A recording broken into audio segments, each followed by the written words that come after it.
दोस्तों UPSC prelims को अब 162 डेज बचे हुए हैं। ठीक है, अब हमारी जो तैयारी होनी चाहिए वो अब धीरे धीरे प्रीलिम्स स्पेसिफिक होनी चाहिए।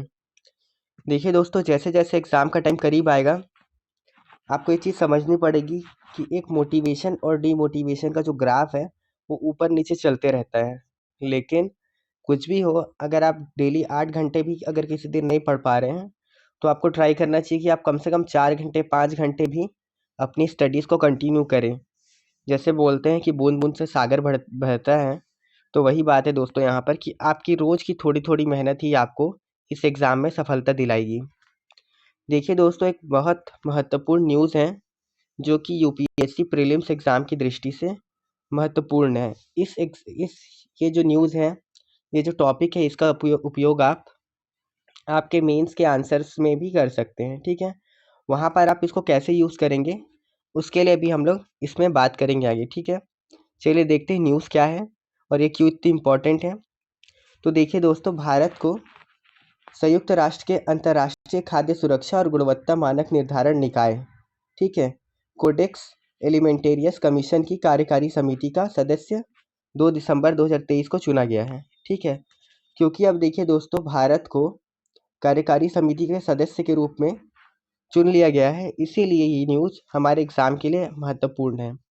और ये जो संस्था है, अंतर्राष्ट्रीय स्तर की संस्था है दोस्तों, संयुक्त राष्ट्र की संस्था है, और इसमें भारत की कोई भी एक्टिविटी होती है तो एग्ज़ाम के लिए इम्पोर्टेंट हो जाती है। ठीक है, तो अब देखते हैं कि इसके बारे में और क्या-क्या चीज़ें हैं जिसका हम लोगों को ख्याल रखना है। ठीक है, देखिए दोस्तों, रोम में एफएओ आपको पता है, फूड एंड एग्रीकल्चर ऑर्गेनाइजेशन है। ठीक है, यूनाइटेड नेशन की है।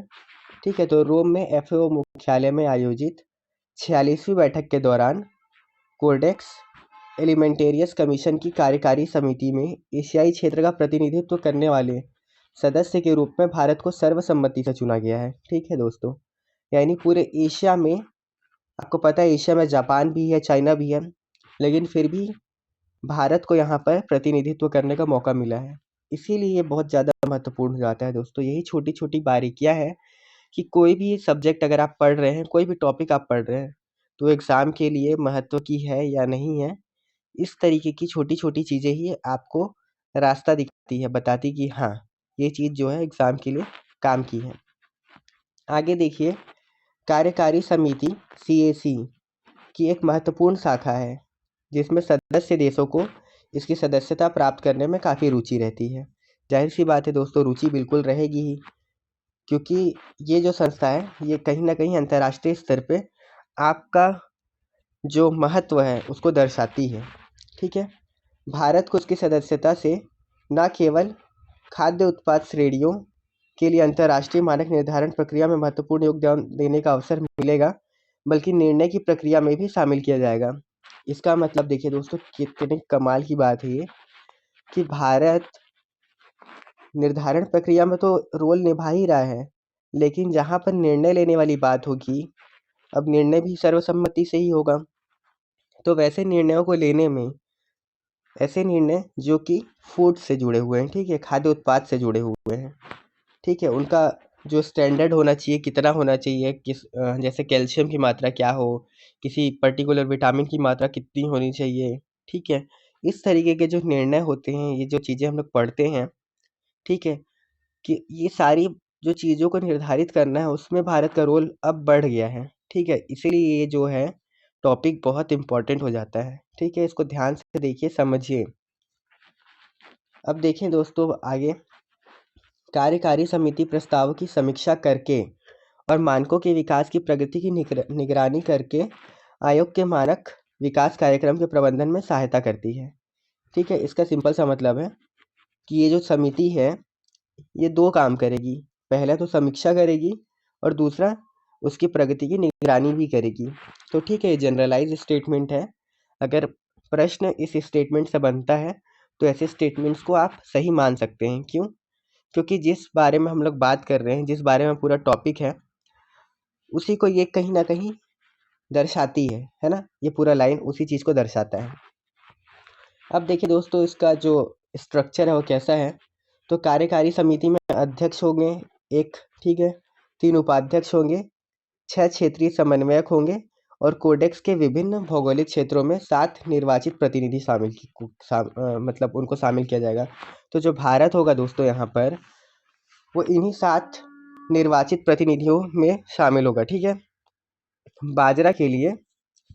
बाजरा के लिए समूह मानक निर्धारण के भारत के प्रस्ताव को और बाजरा के लिए वैश्विक मानक स्थापित करने की भारत की पहल को आयोग द्वारा स्वीकार किया गया है, ठीक है, एवं सदस्य देशों द्वारा समर्थन दिया गया है। तो यहाँ पर एक और इम्पॉर्टेंट टॉपिक निकल के आ जाता है दोस्तों, देखिए, क्योंकि भारत यहाँ पर बाजरा को प्रमोट कर रहा है ना, और इससे पहले भी आप देखेंगे तो बाजरा लगातार न्यूज़ में बना हुआ था।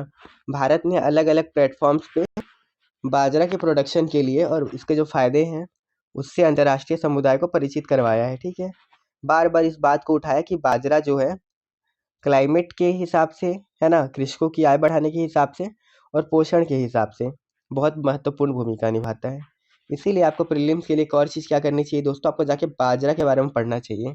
जैसे क्वेश्चन बन जाता है गेहूं से, चावल से, है ना, गन्ने से क्वेश्चन आया हुआ है, तो आपको बाजरा के बारे में पढ़ना पड़ेगा सारी चीज़ों को अच्छे से डिटेल से, ताकि प्रीलिम्स में जब क्रॉप्स वाले सेक्शन से क्वेश्चन आएगा, फसलों के बारे में जब प्रश्न पूछा जाता है, तो उसमें ये जो बाजरा का टॉपिक है ये बहुत इंपॉर्टेंट हो गया है, ठीक है। अब देखते हैं दोस्तों कि कोडेक्स एलिमेंटेरियस कमीशन है क्या अपने आप में, ठीक है। तो देखिए यहाँ पर कोडेक्स एलिमेंटेरियस आयोग की स्थापना कब की गई थी दोस्तों, मई 1963 में की गई थी, ठीक है। इसका प्रबंधन विश्व स्वास्थ्य संगठन और खाद्य एवं कृषि संगठन यानी कि WHO, ठीक है, जो कि बहुत महत्वपूर्ण संस्था है, और FAO, है ना, ये भी बहुत महत्वपूर्ण संस्था है। तो ये दोनों संस्थाएं मिल करके इसकी स्थापना किए हैं, इसका गठन किए हैं, ठीक है। इसीलिए कमीशन बहुत इंपॉर्टेंट है। वर्तमान समय तक अगर आप 2021 तक की बात करेंगे तो 189 मेंबर्स हैं इसके, यानी कि बहुत बड़ी संस्था है ये दोस्तों। 189 सदस्य हैं इसके, मतलब आप समझ सकते हैं कि इसका महत्व कितना ज़्यादा होगा। भारत की बात करें अगर, तो देखें भारत 1964 में कोडेक्स एलिमेंटेरियस का सदस्य बना, ठीक है दोस्तों, 1964 से भारत इसका सदस्य है। इसके अलावा देखेंगे कोडेक्स एलिमेंटेरियस आयोग की सदस्यता सभी सदस्य देशों और FAO और WHO के सहयोगी सदस्यों के लिए खुली हुई है, ठीक है, यानी कि लगभग ये सभी लोगों के लिए खुली हुई है। ये चीज़ भी आपको ध्यान में रखना है। इसके बाद आप देखेंगे इसके सत्रों के बारे में, तो कोडेक्स एलिमेंटेरियस आयोग की साल में एक बार जिनेवा और रोम के बीच बारी बारी नियमित सत्र की बैठक होती है, ठीक है, यानी कि एक बार वो जिनेवा में बात करेंगे और एक बार रोम में बात करेंगे।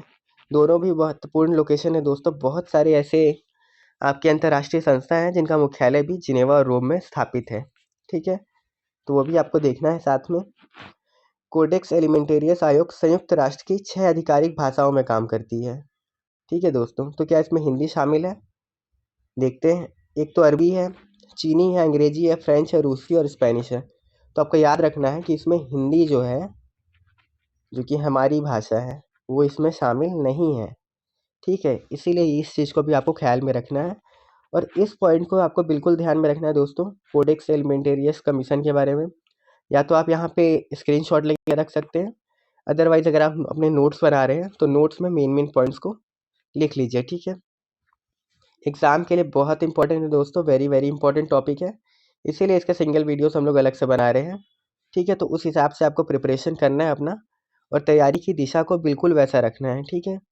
कोई भी इम्पोर्टेंट न्यूज़ जो बिल्कुल है जिसका चांस एग्ज़ाम में आने का, उसको छोड़ने का रिस्क मत लीजिएगा, अच्छे से तैयारी करिए।